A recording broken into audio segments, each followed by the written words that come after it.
You are definitely asking for trouble, Falcon, Nox said through his telepathic connection with Falcon. Falcon didn't reply to Nox. He knew that he had inadvertently started a confrontation with Alora, but at this point in their relationship he was done biting his tongue. He needed to be upfront with her. His arms began to grow exponentially in size while his hands enlarged, his claws elongating. Falcon said what he had to say at this point and was about to transform when a significantly smaller hand grabbed him. What is that supposed to mean? Alora reiterated.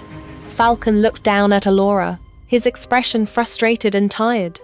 A Luna intimidates and speaks without words. That's a lie, one. And second, I was not out of line.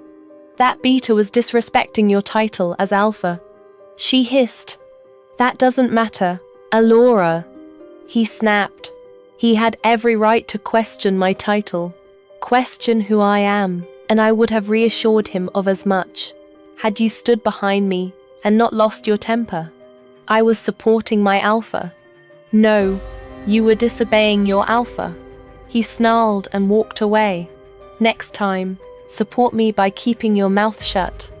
We're done with this conversation. That's an order. Falcon walked away, leaving Alora there as he transitioned into his beast. We both know the real reason behind your frustrations, Falcon, Nox said. With exasperation, Falcon continued in silence, his heart aching for the girl he'd lost at the Blue Ridge Fortress. His true mate, Kazmiyah. Kazmiyah looked into the mirror, her indigo-colored gaze pulsating with pent-up power. A power that she had yet to even tap into yet. This erratic feeling was fighting to be released, and the battle to keep it retained was an uphill battle. She pulled her midnight violet tendrils away from her face and sighed, trying not to think further on the subject when she heard a knock at the door. She opened the door, and there her father was, standing there staring at her. Dad. Kazmiyah touched her father's arm sympathetically. I am here. I am alive. And I am okay. Warren allowed silence to sit between them a moment. Where is Alora? Kazmiyah asked. What happened to her? She's been banished for murdering you, Warren answered. It was hard, but I knew that she would be safe with Falcon looking out for her, and that's all that matters. How is he? Kazmiyah asked. This was the question that ran through her mind every single day since her revival. He's different, Warren said, but fine. He's a strong young Alpha. Godfrey laid there in his bed, shirtless with his pale skin against his silk deep burgundy-colored sheets. His arms rested behind his head full of platinum blonde hair as he thought about her. Her scent, tobacco blossom, he muttered to himself. It was so intoxicating that even at that moment he found a smile upon his face at the mere thought of it. He needed to convince himself that Aurora Veil did not mean anything to him. When he was heading down the stairs, he bumped into someone coming out of the room. Almost immediately, his breath caught up in his throat, and his heat began to rise within his chest. Aurora, you look different, he said.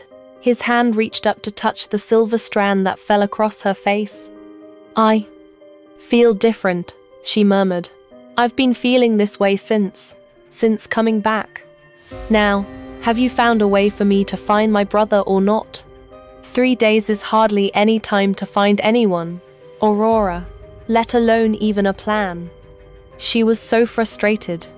She couldn't even look into his eyes. You probably don't even care what happens to him. I don't know why I actually believed that you would help. She muttered and tried walking away. Godfrey grabbed her arm and snatched her so effortlessly toward him. I would never lie to you. I am a vampire of my word, Aurora. But you are 3 days from being resurrected from death. Godfrey forced her into his arms and held her. I swear to you, I will not let you do this alone. Why? He heard her whisper to him. Why do you even care, Godfrey? When he looked up and saw the person who called to him, his heart dropped, eyes widened. His arms dropped away from Aurora when he saw her standing there, alive. Before another word could be said, Kazmiyah rushed into his arms, wrapping hers around his neck. "I missed you so much." He reluctantly wrapped his arms around her form. Kazmiyah. Kazmiyah found her attention on Aurora, who had just started to leave. "Who are you?" Kazmiyah asked. Aurora turned around, brow raised. "Should I feel obligated to answer that question?" Aurora smirked.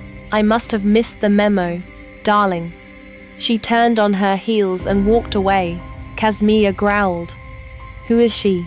"She's a sorceress." "What?" Kazmiyah snapped. "You let the enemy in here." Before Godfrey had time to finish, Kazmiyah disappeared.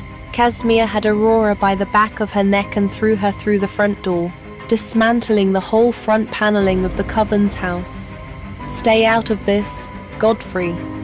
I'll handle this."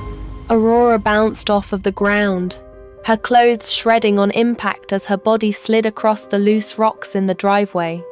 Anger and amusement fueling her, she stood. "This is going to be fun." "Aurora, run," Godfrey yelled urgently. "Kazmiyah, don't. Stay out of this, Godfrey," Aurora hissed. "Aurora, she's a goddess." Godfrey tried to tell her. "Goddess, huh? That explains the arrogance. But in my experience, everything can die." Aurora growled. They started for one another when an excruciating pain took over Aurora. Her feet buckled beneath her just as Kazmiyah landed a punch, knocking her past the gate. Godfrey rushed over to her. "Aurora, what?" His sentence was caught in his throat as he saw her incisors shooting from her gums. Her bones cracked violently. Blood ran from Aurora's fingernails while they slowly grew into sharp claws. What is she?" Kazmiyah asked. Godfrey picked Aurora's unconscious body up. "She's not just a child of the sun, Kazmiyah. She's one of the moon too. Just like you." Falcon soaked in the tub. 3 days passed, and Falcon still hadn't fully healed from the battle. He couldn't look at Alora without seeing Kazmiyah. Every single time he looked into Alora's eyes, they seemed to shift into a gaze more desirable. "What is your problem, Falcon?" Alora demanded. "You haven't touched me in months. How are we supposed to get through this if you won't even acknowledge or touch me?" Falcon shut the water off and stood there. "You don't understand," he said. "You'll never understand. I was taken by a sorcerer. He warped my mind. Alora ripped a huge chunk of me away. He took everything from me. And the one person that gave it all back to me sacrificed herself so that I could live. Your sister did that for me. She did not do it for you. Why do you make every single thing about her?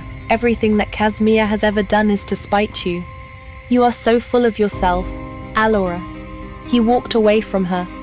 "I thought you would have learned from that night." As she watched him leave, she crumbled onto the bed and wept as she realized that her relationship with Falcon was quickly falling apart. Falcon stood on all fours, snarling as a red blur swished past him. An impure odor filled the air. "A vampire," Nox growled.